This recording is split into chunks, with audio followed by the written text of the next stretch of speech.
All right. Hello, YouTube.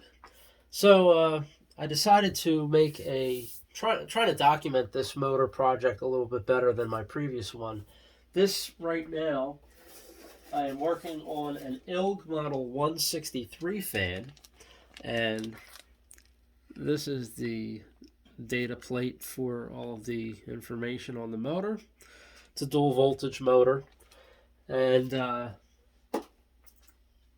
from what I could tell, nothing really looks burned in the motor, but something's definitely wrong with it.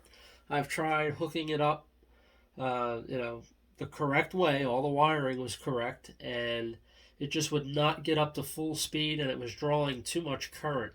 So somewhere in there must be a short of some kind. Um, so I will be rewinding this one. So the first step I have done here, actually, when I attempted to save this motor, I I baked it really well with electric current running through it just to heat up the winding, try to drive out any moisture, and then I spray varnished it. And I thought, oh, maybe I'll help it out a little bit if there's anything that if there's broken down insulation, maybe it'll help it out. It didn't work. This one just would not run properly. So since I did that and everything was bonded together really nicely, what I did was took this slitting saw on an arbor, and this was rotating against the way the teeth would normally cut. So normally it would saw into the teeth, but I was going against it from the backside.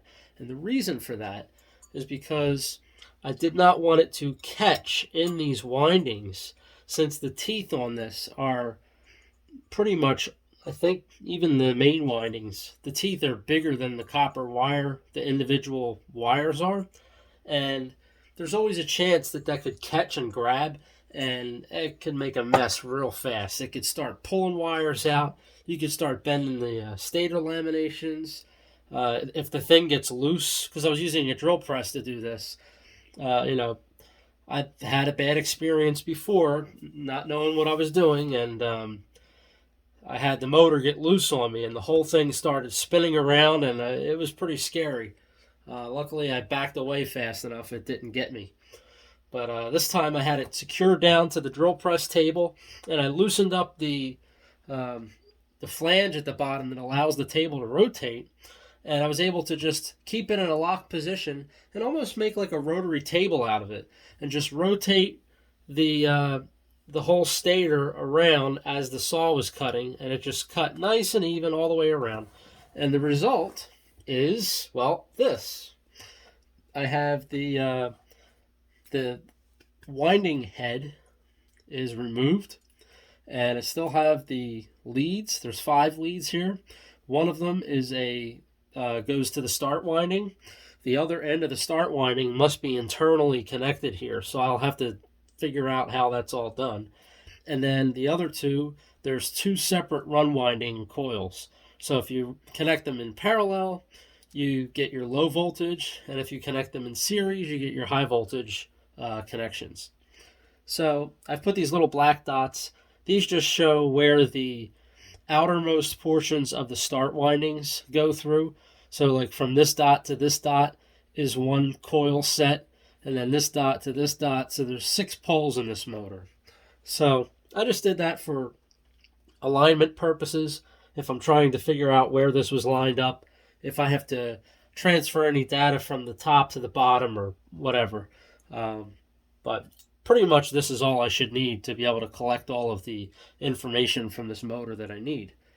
However, I'll probably, after I punch some of these through the other side, I'll have to see. The last motor that worked really easily, the whole thing kind of came out as one piece.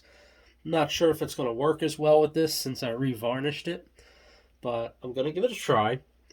And if not, I could always just use the saw again and just go through and saw this backside off as well. And then what I'm going to have to do is go through and find each winding and count how many turns of wire are there. And also, I'm going to have to dissolve off the varnish and coating that was on the windings.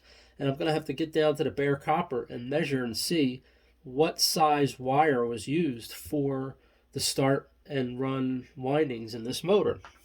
Um, Once that is all done, I'll be able to completely strip this down. I'll take all the old slot paper out, get rid of everything that's in here, just down to the bare stator laminations and the housing, because it's all welded together on this motor. But I'll bead blast it with some glass media, and then after that I will spray some red insulating varnish on the entire stator on the inside while it's bare and there's nothing in it. Kind of helps seal the laminations back together again and give them any further insulation that they may need. After that, I will go through and make the slot papers, put those in, and start making the coils, put all the coils in, and so on and so on. And I'll make some more update videos as I go with this.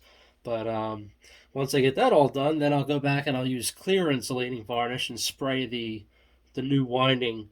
And I'll do the same bake process by running a electric current through the windings to heat them up. And then it should be ready to go, and it'll be a new motor again. And I'm really excited for that. The last one that I did turned out really well. So far, it's been running like a top, nonstop. It works great, and I can't wait to see this fan get brought back to life again. So thanks for watching. Stay tuned for the next update.